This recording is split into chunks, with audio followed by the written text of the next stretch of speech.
first 2 weeks of the season, we're seeing most top 12 running backs performing as expected or close enough to it where people don't feel burned by the pick. Ashton Genty, Chase Brown, Kyron Williams are underperforming.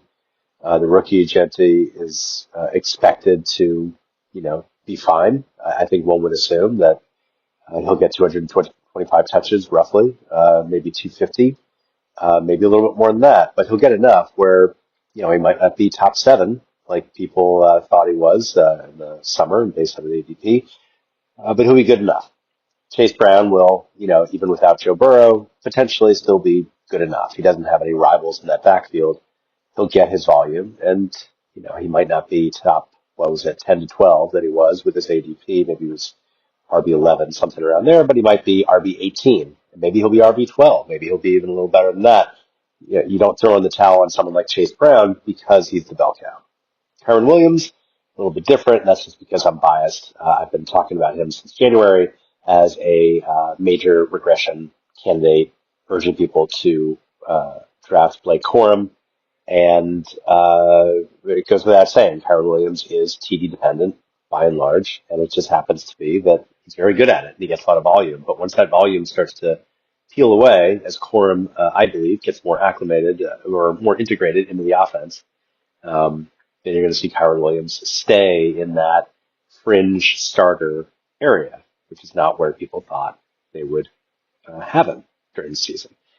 Wide receivers, it's very different. 7 of the top 12, actually 8 of the top 12 based on ADP are pretty significantly underperforming. And even those that are underperforming, there's some concern even within those underperformances because of, for example, Burrow's injury and even J.J. McCarthy's injury. I'm talking about Jamar Chase, even T. Higgins, talking about Justin Jefferson. I saw a trade go through today in the Premier Fantasy Football League involving Justin Jefferson. And it kind of made me wince a little bit because I hear somebody who is basically trading away Jefferson for much less than what he drafted him for. But that's also kind of where Jefferson is right now. He's not top 10.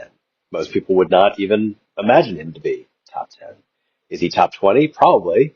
Who knows how Carson Wentz, if Wentz is a starter for Minnesota, if McCarthy's out, who knows whether that could be a net bump for Jefferson if McCarthy just isn't quite ready the way that the buzz out of camp was, that he was ready. But maybe he isn't. And so it's hard to value Jefferson and bet on whether or not he's going to return to greatness this season. The same thing to a degree with Chase and Higgins. We know what Browning can do. At the same time, he is a backup. And some people have asked me whether I'm knocking all the Bengals down, a few slots. And easy answer is, yeah, moderate decline, but I don't see it as significant. The bigger issue as a whole is people investing a number 1 overall pick on Jamar Chase. They're probably not going to get that value. I actually did a blog post about that a few weeks ago, kind of asking the question, hey, it seems like every year there is a presumptive number 1 wide receiver based on the previous year's stats. And in general, those wide receivers are not number 1 again. They're not even close, usually, to number 1 the next year. Chase might fall into that through no fault of his own. It's just the nature of things. But then there's other top 12 receivers like Nico Collins and Brian Thomas. What do you do with them? What do you do with Collins and Christian Kirk making his way back? It's suddenly a little bit more crowded in that receiving core. Collins has a history or slight history of soft tissue issues, enough of a history where if he pulls a hamstring, it would not be shocking to people. At the same time, he's amazing when he's amazing. And unfortunately this season, we're not seeing that offense click. And therefore, we're not seeing Collins break through the way people expected. Brian Thomas, for different reasons. The Jaguars look better this year, but Thomas has not been utilized to the extent he was last year. Maybe now as the number 1, he's maybe best cornerback so far. I've been shadowing him. Maybe that's an easy answer, but I don't know. It's probably not that easy. The reality is that they have Travis Hunter and they've got a rebounding backfield with Travis Etienne where they can take some pressure off Trevor Lawrence in the passing attack, and Brian Thomas maybe is not the uber elite guy that we saw last year, but we just, again, don't know. Then it gets even more frustrating, I think, with folks who drafted A.J. Brown. What do you do with that Eagles offense? Dallas Goedert's out, and yet A.J. Brown and Devontae Smith don't get bumps. It's kind of inexplicable in some ways. Is it going to continue? Presumably not. Presumably A.J. Brown is not going to finish the season with 700 receiving yards and 3 touchdowns. That's just not really a realistic scenario. There are egos involved, and I'm not just picking on Brown. These are NFL players. They are expected to produce. Offenses adjust. They will, in that locker room, whether they're winning or not, Brown at some point is going to say, I want to get the ball. I'm open. Like, throw it to me. And so even if he's getting 2 targets one game, he might very well get 9 or 10 another game. And then he's back to being presumably okay. But people didn't draft him to be okay. People drafted him to be one of the best. And the big question is that passing attack, which threw the fewest passes last year. I talked about that in the preseason. Fewest passes last year. And if it had been the year before, it also would have been the fewest the year before. That's how few passes Philadelphia threw. It seemed like Brown threaded the needle of excellence in the games that he played.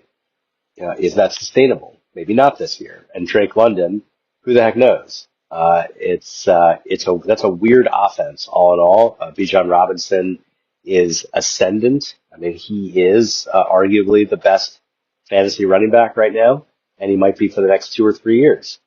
And Drake London, I saw him in a trade, and it seemed like he was being given away for, relatively speaking, pennies. It wasn't literally pennies, but it was more like top 25 value instead of top 8 value. I talked this summer about how London was overvalued because it wasn't realistic that he was going to maintain this with an untested, mostly untested quarterback at the helm. And Kyle Pitts in a contract year, and more focus on what I thought would be, the most effective backfield, or, just with Bijan Robinson on his own, not to mention Tyler Algier, but Bijan Robinson really could carry that offense, that it seemed like betting on London being a top 10 receiver didn't make sense. And then finally, Ladd McConkey, who I've talked about a great deal, was the WR11. Did a podcast on him, did several podcasts on other Chargers receivers. I mean, you could telegraph this, so I don't want to belabor it, but this is again an example of people should not have drafted Ladd McConkey anywhere close to his ADP, because last year was last year. McConkey was the alpha. There was no real rival to him. Quentin Johnston was still getting acclimated to the league after an awful rookie campaign by general objective standards for being a first-round rookie. He didn't seem to be ready to break through. And his sophomore year, it was better. It was definitely better, but McConkey was the guy. And now you've got rookie Trey Harris, second rounder, Keenan Allen, obviously, and an improved Johnston. So it goes without saying that if all those the 3 guys were outside the top 50 in ADP, which, as I talked about in the podcast a while ago, and then a while before that, made absolutely no sense. You can't have an offense with Justin Herbert at the helm where 3 guys are outside the top 50 and, Ladd McConkey's the 11. It just doesn't stand up.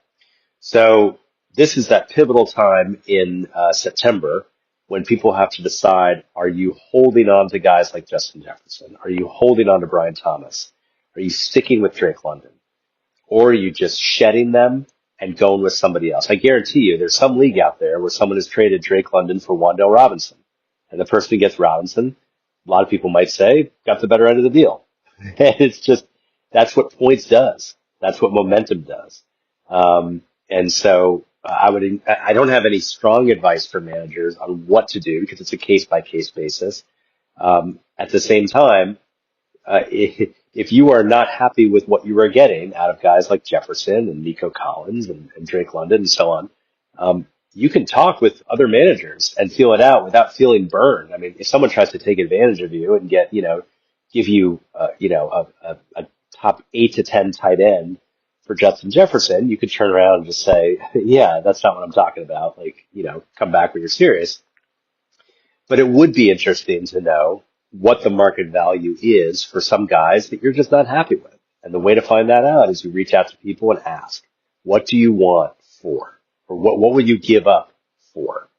I do that sometimes when I'm reaching out to folks. I'll say, hey, I have these, 3 guys. Who do you value the most? And who do you want for him? Stuff like that. I'm giving them the opportunity to share with me what they're thinking, where they're valuing people. And that helps me craft with them a trade that's a win-win. And a lot of times it doesn't work out because we're too far apart. But I guarantee you, if you're looking to get rid of Jefferson and you're willing to take a hit that isn't egregious, but is still a hit, there's someone out there who's going to be willing to take them on. BJ Riddell, Fantasy Football for Winners. Follow me on the blog. Email me anytime. I always write back. And we'll see you tomorrow.